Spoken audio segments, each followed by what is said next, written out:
जुड़े हुए हैं।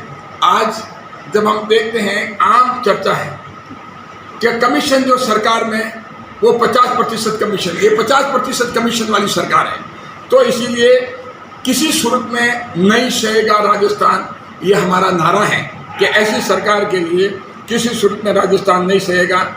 और हम मुकदमों की बात करें, पिछले 4 साल में 10 लाख मुकदमे रजिस्टर्ड होना, इससे साफ जाहिर होता है कि आज अपराधियों में कोई भी चिंता नहीं, कोई खौफ नहीं। अगर खौफ है, भयभीत हैं, तो आम जनता है। और 7,500 से अधिक निर्दोष नागरिकों की हत्या हो चुकी है। ये अपने आप में बहुत बड़ा फिगर है राष्ट्रीय स्तर पे। 7,500 लोगों की 4 साल में हत्या होना, ये जंगल राज के सिवाय हम इसको और कुछ नहीं कह सकते। और 10 लाख मुकदमे रजिस्टर्ड होना, आप सोच सकते हैं क्या पुलिस जो प्रशासन है उन पे वो इन्वेस्टिगेट 10 लाख मुकदमे कर सकती है? 7,75,000 हत्याएं, क्या उन हत्याओं को इन्वेस्टिगेट और ट्रायल कोर्ट से करा सकती है? तो अगर जहाँ जंगल राज रहेगा, जहाँ प्रशासन जीरो होगा और जहाँ मुख्यमंत्री कमजोर होगा, जहाँ भ्रष्टाचार होगा, उस समय ये चीज़ें हमें सामने देखने को मिलती हैं। और यही नहीं, महिलाओं के मामले में आप देखिए, आज महिलाओं के मामले में 1 नंबर पे उनके खिलाफ अत्याचार, चाहे हमारे शेड्यूल कास्ट की महिला हों, चाहे शेड्यूल ट्राइब्स की हों, और चाहे हमारे नाबालिग हों, बालिकाओं के खिलाफ में अपराध के मामले में जिस हिसाब से रेप की घटनाएं हम लगातार देख रहे हैं। आपने आज ही पेपर पढ़ा होगा, जोधपुर की घटना बड़ी शर्मसार करने वाली। और वो गृह जिला, वो मुख्यमंत्री जी का, जहाँ से मुख्यमंत्री जी विधायक हैं, उनके विधानसभा में इस तरह का ये कारित होना, ऐसा अपराध होना, अपराधी जो हैं उनको कोई भय नहीं। और इस तरह के ये अपराध के पूरे राजस्थान को, पूरे राष्ट्र नहीं, पूरे इंटरनेशनल स्तर पे अगर शर्मसार करने का काम किया है तो कांग्रेस की सरकार ने किया है। और जिस हिसाब से दलितों पे अपराध, और जिस हिसाब से गैंगवार हम देखते हैं, गैंगवार जो है एक आम बात हो गई है। और आप देखेंगे किस हिसाब से तुष्टीकरण, एक पक्षपात, राजनीति के लिए करीब 1000 दंगे हो गए होंगे। यही अगर उत्तर प्रदेश होता तो उनको पता लग जाता, एक दंगा भी करके दिखाएं। लेकिन 1000 दंगे होने का मतलब ये है छोटे मोटे। और बड़े दंगे हम देखते हैं, चाहे जोधपुर का हो, चाहे भीलवाड़ा का हो, चाहे और आपके अजमेर का हो, चाहे और स्थान का उदयपुर का हो, चाहे और जगह का भी हो। तो हम देखते हैं कि इन दंगों में दंगाइयों को कोई चिंता नहीं, क्योंकि कांग्रेस सरकार तुष्टीकरण की राजनीति करती है और उस वजह से उनके हौसले बुलंद हैं। और अगर इनका प्रशासन मजबूत होता तो ये जो चीज़ है वो चीज़ नहीं होती। लेकिन क्योंकि उनको वोट बैंक की राजनीति करनी है, उस वोट बैंक की राजनीति की वजह से आम आदमी परेशान है और भयभीत है। और उसी वजह से ब्लास्ट, जयपुर के बम ब्लास्ट में 79 लगभग 80 लोगों की मौत हुई उस बम ब्लास्ट की वजह से। उसमें वसुंधरा राजे सरकार, हमारे जब बीजेपी की सरकार थी, मुख्यमंत्री वसुंधरा जी थी, उस समय पूरा त्वरित गति से फास्ट ट्रैक पे कोर्ट में कार्रवाई करके उन सब को सेशन न्यायालय से फांसी की सजा मिली। लेकिन हाई कोर्ट में कांग्रेस की सरकार ने पूरा प्रयास करके उनको छुड़ाने का काम किया। ये तुष्टीकरण की राजनीति की वजह से, वोट बैंक की वजह से, और छूटे। और उसके बाद में सुप्रीम कोर्ट के लिए समय पे जाना था, वो नहीं गए। लेकिन भारतीय जनता पार्टी के हम लोग जो हैं, हमारे नेता प्रतिपक्ष राजेंद्र जी राठौड़ हैं, उन्होंने सुप्रीम कोर्ट में उनके पीड़ित परिवार की तरफ से पिटीशन लगवाई। और उन्होंने सबसे पहले राज्य सरकार बाहर गई नहीं, लेकिन उन्होंने कार्रवाई कराई।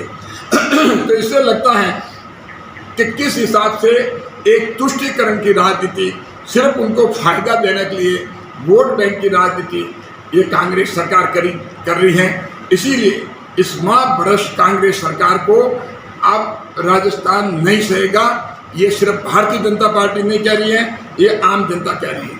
अब आप देखिए हिंदुओं के त्यौहार जो उनके डीजे बजते हैं, अभी आज की खबर है कावड़िया की, जो अजमेर में वहाँ पर उसको सीज कर लिया। क्यों किया? किनको खुश करना चाहते हैं? अशोक गहलोत किनको खुश करना चाहते हैं? वो चाहते हैं कि उनका वोट बैंक जो है वो खिसकने जाए। तो एक तुष्टीकरण की राजनीति जो है वो लगातार चल रही है, और जिस हिसाब से पुजारियों की हत्या कांग्रेस के राज में हुई है वो एक शर्मसार पूरे प्रदेश को झकझोर करके रख दिया है। और जिस हिसाब से चाहे महिला उत्पीड़न की बात हो, जिस हिसाब से महिलाओं के साथ में जो आज अपराध हुए हैं वो अपराध हम किसी से छुपे हुए नहीं हैं। अब आप देखिए, नमस्कार मित्रों, आज जो प्रेस वार्ता है, मां भ्रष्ट कांग्रेस सरकार जिसके लिए नहीं सहेगा राजस्थान, सिर्फ भारतीय जनता पार्टी नहीं, पूरे राजस्थान के आम नागरिक इस बात को कहने लगा कि राजस्थान अब नहीं सहेगा। अगर आप देखें, मैं भ्रष्टाचार के पहले उन बातों को बताऊं जिसमें उनके वादा खिलाफी की। पहली वादा खिलाफी किसानों के साथ, दूसरी वादा खिलाफी युवाओं के साथ। राहुल गांधी उनके नेता 2018 में जब चुनाव थे, उन्होंने अपना घोषणा पत्र जारी किया और उन्होंने बताया कि 10 की गिनती गिनो तब तक किसानों के सारे पूरे राजस्थान में कर्जे माफ हो जाएंगे। एक वादा था किसानों के साथ, किसानों ने विश्वास किया और कांग्रेस सरकार को उस समय कांग्रेस को वोट दिया, लेकिन किसानों के साथ वादा खिलाफी की और कर्जा किसानों का माफ नहीं किया। और उसी के साथ उसी घोषणा पत्र में बेरोजगार युवाओं के साथ में, बेरोजगार युवा हैं उनके खाते में 3500 रुपये भेज दिए जाएंगे, वो भी वादा खिलाफी रही। उसमें भी युवाओं के खाते में कोई पैसा नहीं गया। और यही नहीं, पूरे पिछले 4.5 साल में हम जिस हिसाब से युवाओं के साथ में एक धोखा, पूरे परिवार उसको बच्चे को पढ़ाने के लिए पूरा उसको कोशिश करते हैं, उसको तैयारी कराते हैं एग्ज़ाम की, और 16 बार से भी ज़्यादा पेपर लीक होना, इससे ज़्यादा वीक सरकार हो नहीं सकती। इतना बड़ा ऐसा उदाहरण आपको पूरे विश्व में भी, पूरे देश में भी कहीं नहीं मिलेगा, जो कि कांग्रेस ने आज युवाओं को किसी तरह का विश्वास नहीं कि ये जो एग्ज़ाम लेते हैं या तो पेपर लीक होगा, और पेपर लीक नहीं होगा तो आरपीएससी जैसी संस्था में पहली बार हम भ्रष्टाचार देखने को मिला है।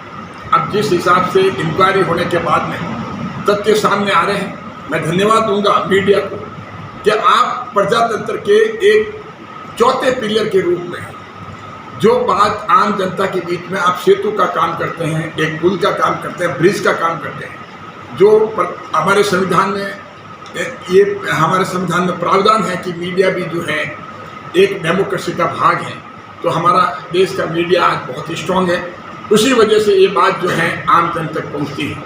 और यही नहीं, किसानों के साथ देख लीजिए, हरियाणा हमारा पास का राज्य है, वहाँ पर बाजरा जो है वो सरकार बाजरा 2350 रुपया क्विंटल के हिसाब से खरीदती है, लेकिन राजस्थान के किसानों का बाजरा 1300 रुपये और 1400 रुपये क्विंटल में बिकता है। ये इससे बड़ा घोर अन्याय किसानों के साथ क्या हो सकता है। जहाँ तक बिजली की बात करें, हम 2018 के पहले 5 रुपये और 55 पैसे प्रति यूनिट बिजली थी।